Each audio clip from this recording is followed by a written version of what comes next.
I never saw myself as a suspicious man. I'm a numbers guy, not a poet. I fix HVAC systems for a living, and I get paid by the job, not by how sweetly I describe a thermostat. That's my lane. I'm not the jealous type, never had the energy for drama, and frankly, I always thought that if you had to play detective in your marriage, the game was already over. That said, I should have paid more attention to the details. Because the thing about HVAC work, it teaches you that small changes, barely noticeable at first, can wreck an entire system if you're not looking closely. Marriage works the same way. One day the air's warm. Next day you're freezing and can't figure out why. You don't hear the problem until it's screaming. I met Doris at a 4th of July barbecue in Tempe, Arizona. She worked reception at an accounting firm. I was there to fix the building's broken AC. She asked if I was Brad from the invoice, and I said I was more of a Brad from the toolbox. She laughed like she hadn't heard a joke in a year, and I liked that. We got married in a courthouse 11 months later. No big show, just paperwork and diner pancakes after. We moved into a modest ranch-style house on the edge of town. She painted the walls a dusty teal I didn't love but tolerated. I built her a pergola in the backyard. We did things for each other because that's what love looked like to us. For the first 5 years, life moved like a Sunday drive. Easy, uneventful. We watched home improvement shows on mute while music played in the background. She got her teeth straightened. I started stretching before work like the chiropractor told me. It wasn't glamorous, but it was ours. Then something changed. Subtle things at first. She stopped drinking the coffee I made. Started making her own after I left for work. Stopped talking about her coworkers. Claimed work was just work. Then she started taking walks every night after dinner. Headphones in, jacket zipped high, sometimes gone for over an hour. When I asked where she went, she said, "I just walk. Clear my head." We didn't fight. We just faded. I chalked it up to routine. Happens in marriages. But I remember the moment I realized I was making excuses. It was Christmas last year. She said she was going to her office holiday party. Said it was just the team and their families at the regional manager's house. I offered to come, like a normal husband would. She said no, that it was more of a work thing. Then she added, "Besides, you don't really vibe with my office crowd." Vibe. That was a new word from her. So I stayed home. Had 3 whiskeys and a sandwich. Watched some rerun with guys shouting about pawned guitars. But here's the part that's been stuck in my head for months. She came home with a gift bag in hand. Said it was from the Secret Santa exchange. Then she pulled out a card. No wrapping, just a white card with her name on it. And placed it on the counter before heading off to shower. Nothing odd at first. But later, when she was in the bedroom, I noticed something. The card was handwritten in all caps. Blocky, deliberate handwriting. And it didn't say anything Christmas-y. It just read, "You're incredible. Thank you for this year." No signature. No hint of who it came from. Just that. It wasn't the message that got me. It was the cardstock. I used to work print jobs in high school. I know paper. That was linen finish, heavyweight, about 130 pounds cover. Not your run-of-the-mill grocery store stuff. This card had been ordered, chosen, thought about.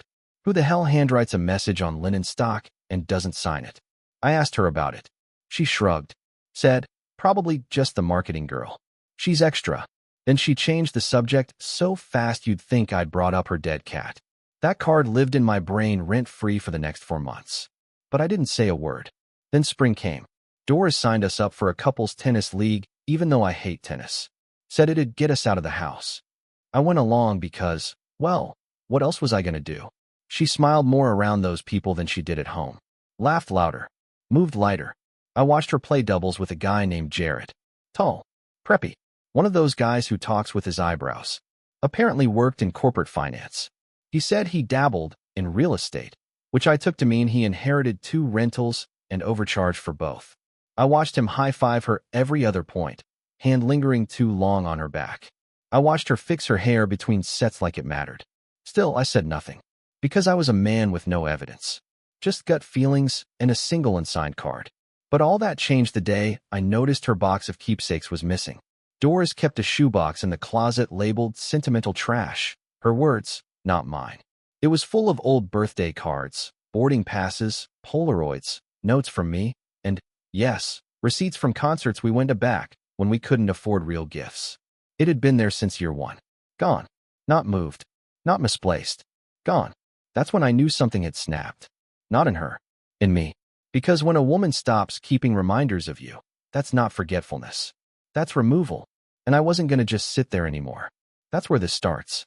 With a missing box and a cheap Christmas card that wasn't cheap at all. You ever look back and realize the first red flag wasn't a flag at all? It was linen cardstock with no name. And that, right there, was the beginning of the end. The thing about suspicion is, it doesn't hit all at once. It builds slow, like water damage behind drywall. You don't notice it until the ceiling caves in. By the time I was standing in our walk-in closet staring at the space where her sentimental trash box used to be, my roof was already sagging. That box had always been there. Same spot, top shelf, tucked next to old shoe boxes and one of my high school yearbooks that she claimed she couldn't throw out because of the hair. She meant my mullet, not one of my better eras. But now, the box was gone. I asked about it over dinner. Did you move your keepsake box? I asked, keeping it casual. The one with all our old stuff? She didn't look up from her phone. Haven't seen it in a while. Maybe I tossed it during spring cleaning. You tossed it. She blinked. It's junk, Brad. Receipts and stuff. We don't need to hoard every piece of paper. But you labeled it sentimental. She shrugged. Yeah, well, maybe I'm less sentimental these days. Then she smiled like she was proud of herself for saying something deep. I chewed a bite of meatloaf I didn't even taste and nodded like that made sense. She went back to her screen, probably doom scrolling or liking photos of someone's ugly baby. I sat there thinking about that card again. Not the words, the card itself. Because whoever wrote it wasn't lazy. You don't buy 130 pounds cover linen stock for a secret Santa. That's a personal touch. That's someone trying to be remembered. I decided to find out where it came from. That weekend, Doris went to visit her sister in Flagstaff, or so she said. They weren't close, but Doris had a way of making things sound casual enough to deflect suspicion. It's just a quick visit, she said, already packing a bag before I could respond. She's having a rough week. I didn't ask what was wrong with her sister. I just nodded, kissed her on the cheek, and said, drive safe. She was gone by 10 a.m. Saturday. By 10:15, I was holding the card again.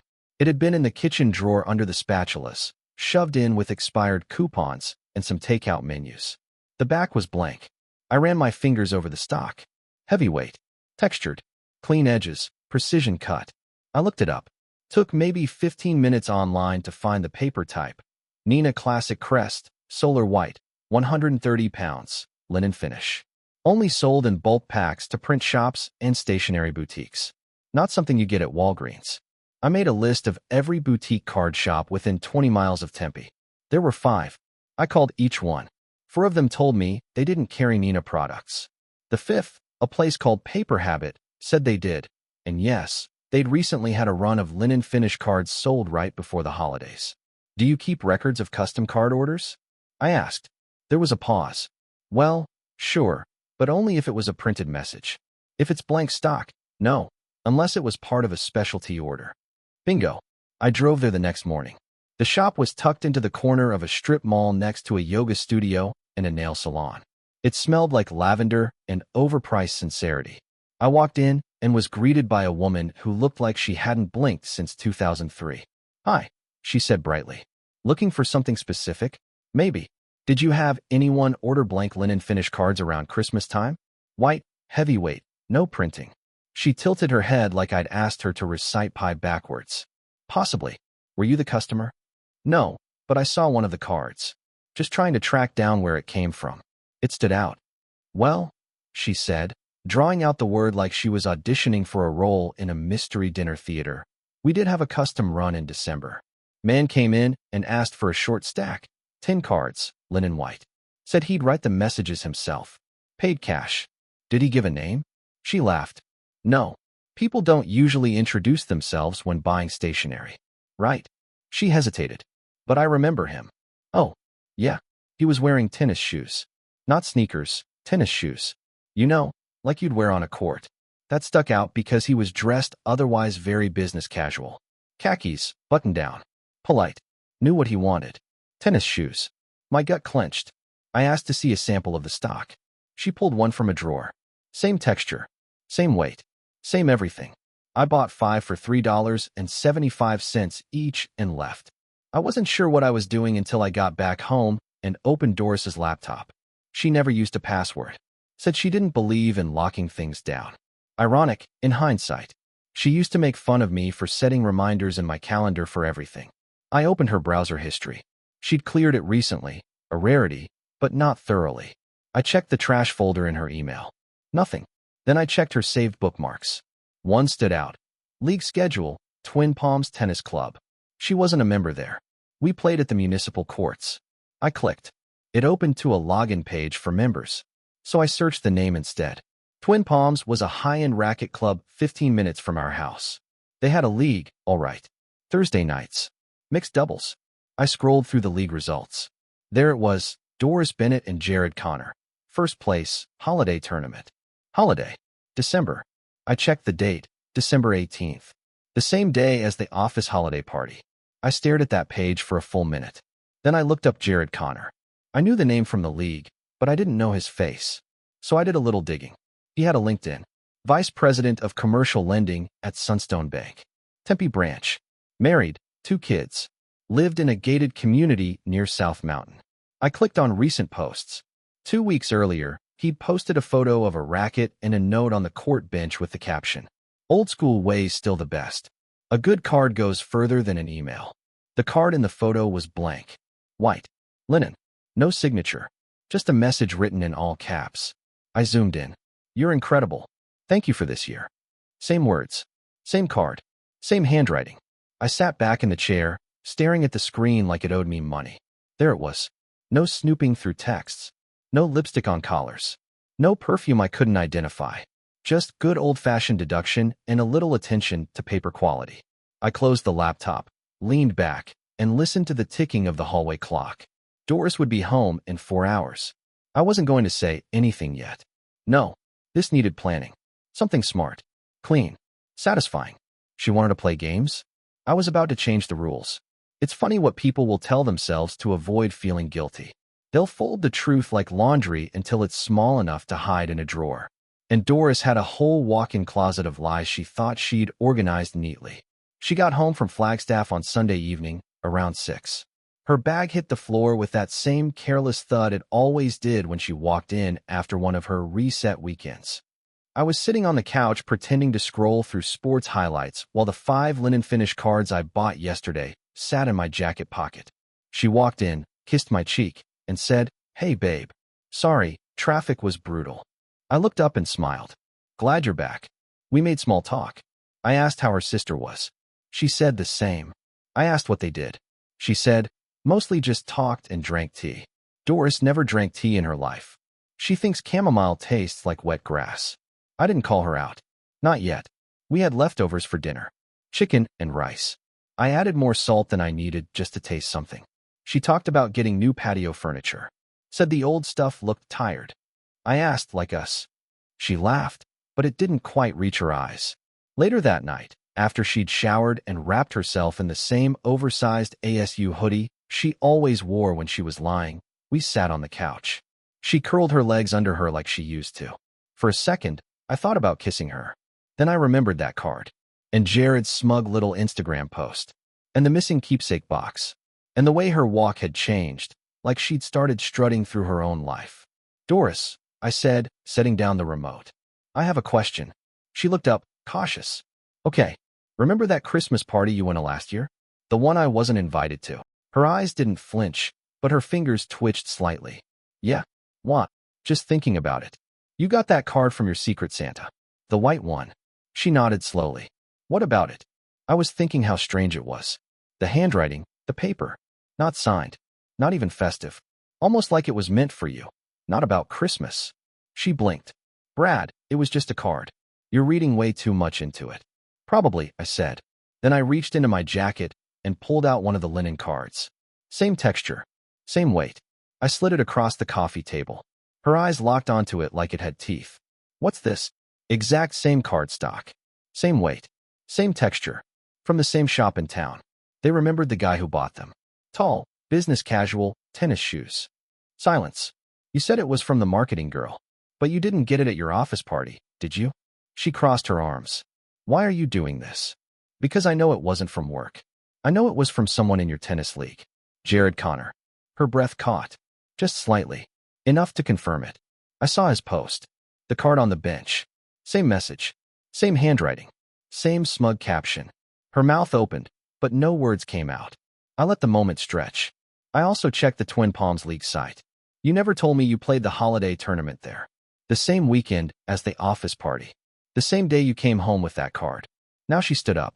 Her robe sleeve brushed the coffee table. You went through my stuff? Nope.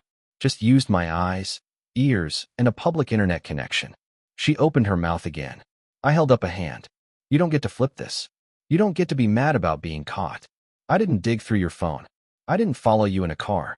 I followed the paper trail. Literally. Brad. No. Listen. I'm not yelling. I'm not throwing things. I'm not asking questions I already know the answers to. I'm just going to say a few things, and then I'm going to bed. She stood there, arms still crossed, every inch of her defensive. But she wasn't denying it anymore. Just waiting to see how bad the storm would get. You had something with him, I said calmly. You thought you could keep it quiet. And when I didn't make a scene, you figured you were in the clear. That I'd never figure it out.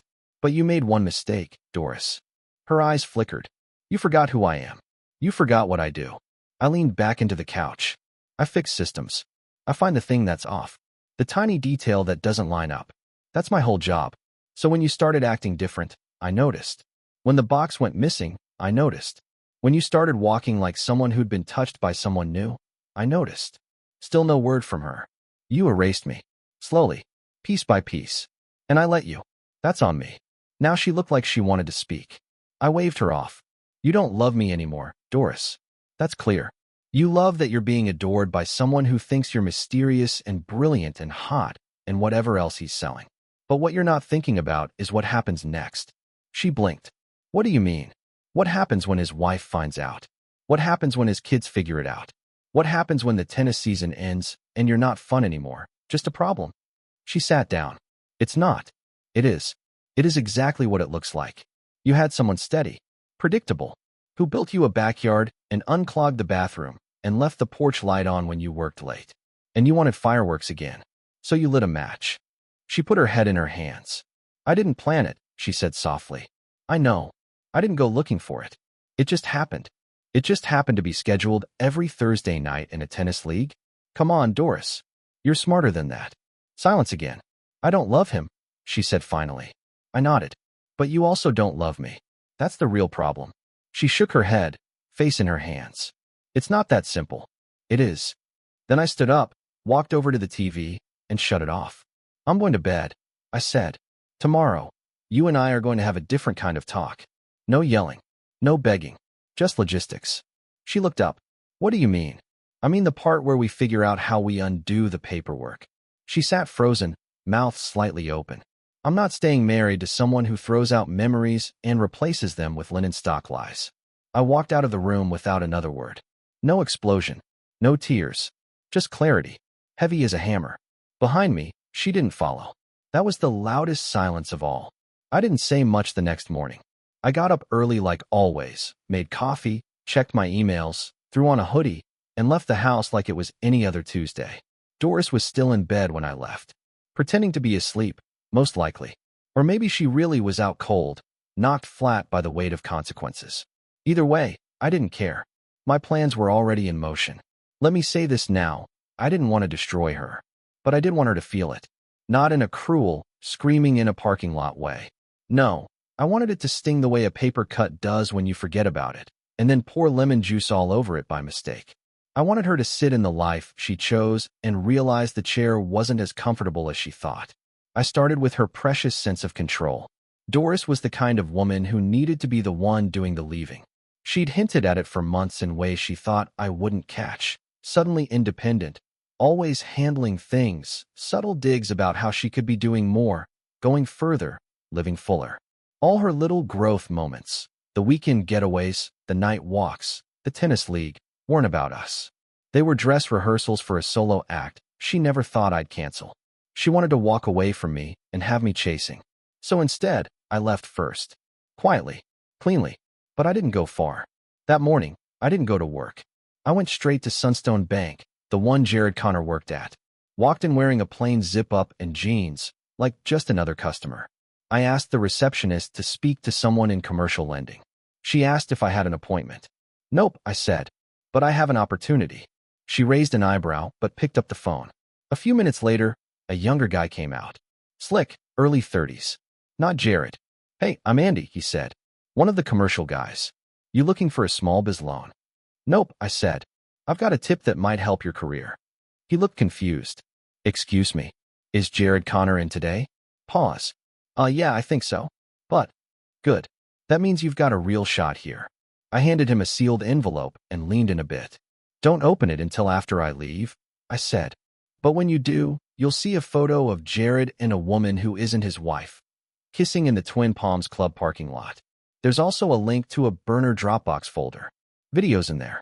Nothing crazy, just confirmation. He looked down at the envelope like it was radioactive. Why are you giving this to me? Because you're his junior. And I imagine Sunstone's not too thrilled about one of their senior officers possibly being involved in something that might affect his professional judgment, especially with client relationships and community trust. Your call, though. He looked around. Who are you? I smiled. Just a guy who fixes things. And then I left. Next stop, Doris's job. She worked for a local property management group. I didn't go to her office. I didn't call her boss. That wasn't the move. Instead, I emailed HR anonymously from a VPN account I set up 3 days earlier, with a screenshot of Doris and Jared's league listing, a time-stamped Instagram photo, and a very polite message. This employee has been engaging in extracurricular activities during business hours and misrepresenting client meetings. Might not be my business, but I thought you'd want to know before it becomes someone else's. I knew they wouldn't fire her on the spot, but HR investigations have a funny way of creating discomfort that spreads like mold. People gossip. People distance. People lose trust. And Doris? She thrived on being the team favorite. I was pulling the rug out from under that. Next move, the card. I printed 5 more with the exact same message Jared had written. You're incredible. Thank you for this year.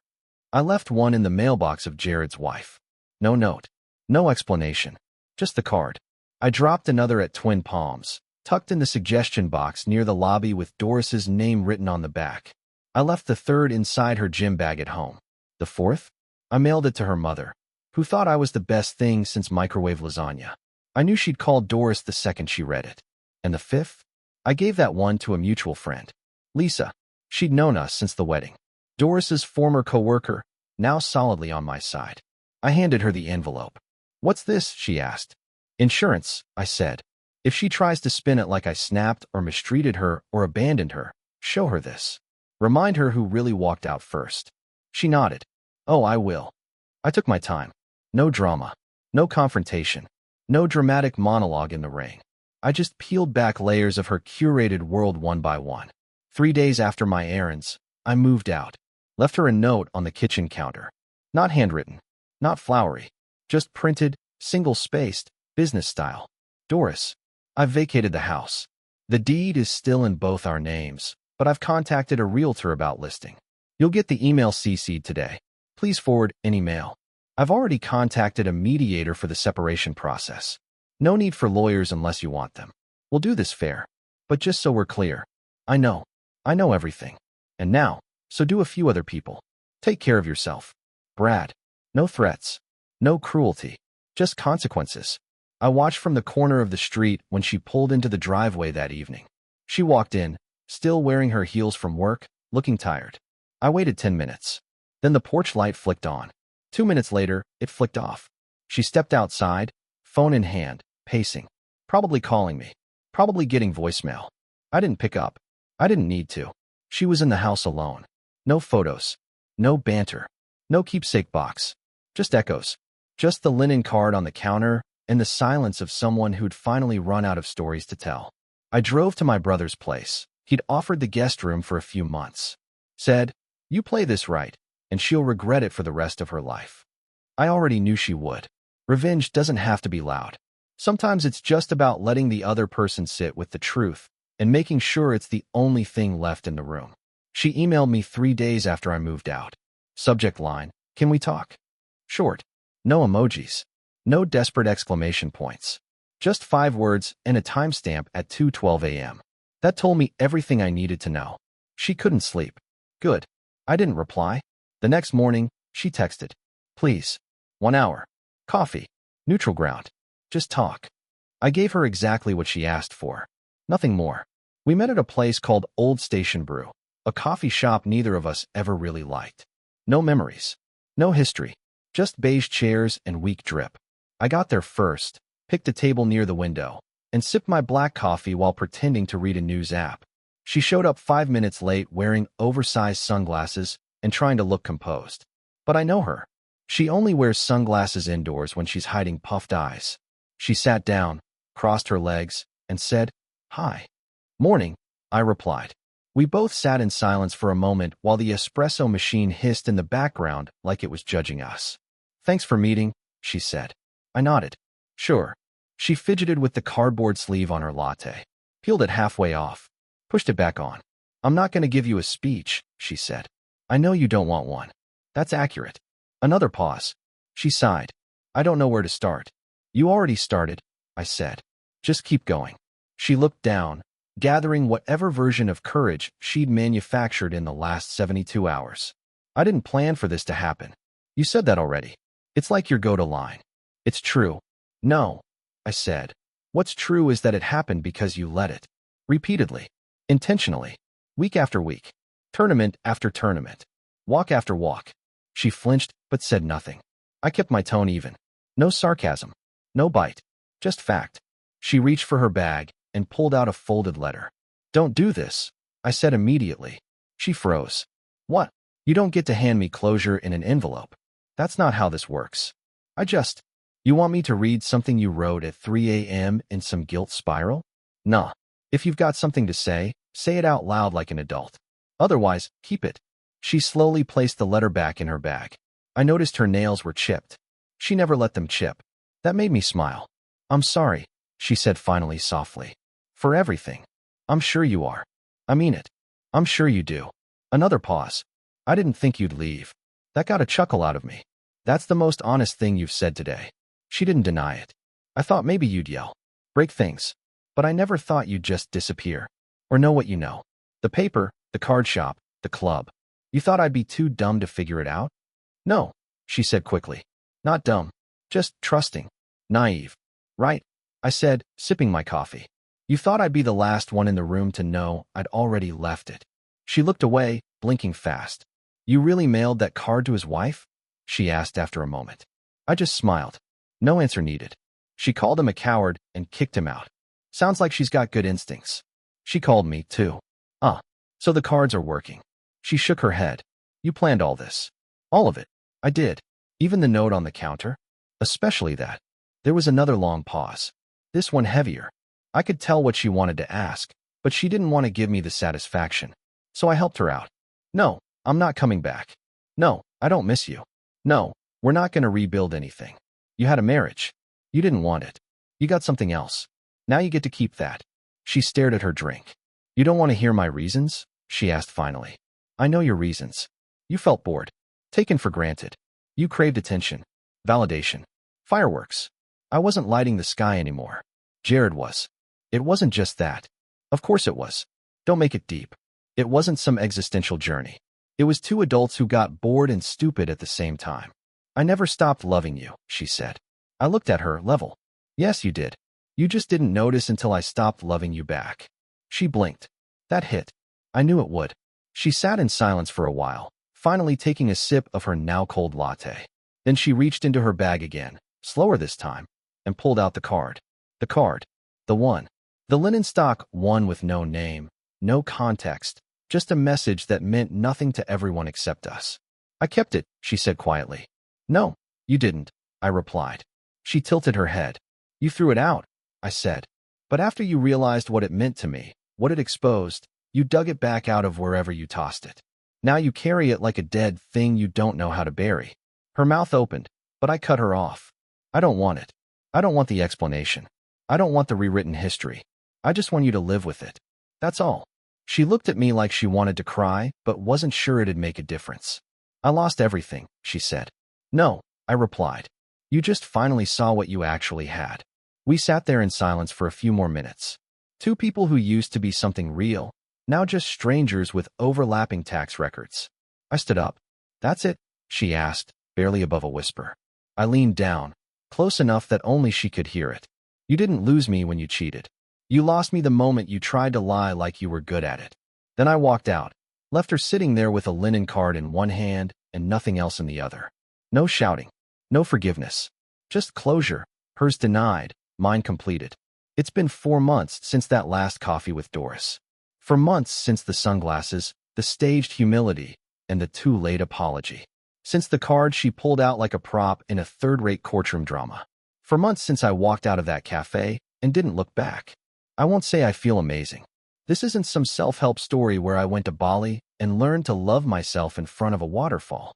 I still hate small talk. I still microwave frozen burritos for dinner. I still forget to buy toothpaste until I'm squeezing the last inch out like a starving man. But I'm good, quietly good, and that's enough. I moved into a condo across town. Small place, clean, doesn't smell like someone else's decisions. No his and hers towel racks. No silent treatment in the hallway. Just me, my toolbox, and a kitchen I don't have to tiptoe around. I bought a new coffee maker. One of those simple single-cup brewers. Doris used to roll her eyes at them. Said they were a waste of counter space. Now it's the first thing I see in the morning, and I smile every time I press that button. It's funny how the smallest choices start to feel like wins. Choosing my own laundry day. Hanging a painting I actually like. Watching a movie and not having to pause it every 10 minutes so someone can scroll their phone and pretend they're paying attention. I go to work. I come home. I sleep well. I don't stare at the ceiling anymore. Sometimes, that's what healing looks like. Not some triumphant burst of joy, just an absence of dread. As for Doris, she stayed in the house for a while. Tried to pretend nothing was unraveling. Even when her friends started ghosting her, and her boss politely encouraged her to take extended personal leave. She tried to post cute selfies for a while. The usual look at me with a latte stuff. But the captions started to get thinner. The smiles a little more hollow. Eventually, she stopped posting altogether. The house went on the market 2 months ago. She didn't fight me on the price or the realtor. Didn't try to hold on to anything. That told me more than any voicemail ever could. She moved out last week. I know because the realtor called to say the keys were returned early, left in a Ziploc bag with a note that just said thanks. No name. No apology. Not even a doodle. Just like that linen card. I guess her theme is unfinished business. I saw her once since then, purely by accident. It was at the grocery store. I was grabbing a 6-pack and some paper towels. She was in the next aisle, looking at salad dressings like her life depended on it. She saw me. Froze. I gave her a nod. She gave me a tiny wave. That was it. She didn't approach. I didn't offer anything else. There was nothing left to say. When the end is clean, it stays clean if you leave it alone. And Jared? Word is he took a leave of absence. His wife filed. Twin Palms booted him from the league for violating club ethics. I don't know if that means cheating or just being a jackass, but either way, it's fitting. Someone told me he started going to church. Not for the right reasons, of course. Just something to cling to. A place where people pretend they're better than they are while asking to be forgiven for exactly who they are. Good luck with that, Jared. I didn't tell anyone about the revenge. Not in full. I let the fallout speak for itself. People don't need the story spelled out when the ending's obvious. The looks on their faces, the awkward pauses when my name comes up, they know. Or they suspect. And in some ways, that's even better. Let her live with the mystery of how many people really know. Let her think every stranger at the grocery store might have heard something. Let her wonder if her next date already knows the story. Let the ghost of her own choices do the work for me. I didn't want to win. I just wanted her to feel the loss. And now she does. Every morning when she wakes up in a place she had to downsize into. Every time she tries to explain the missing husband in past tense. Every time she opens a drawer and finds something that used to be ours, but no longer fits her new life. The linen card? I kept one. Just one. I pinned it above my workbench in the garage.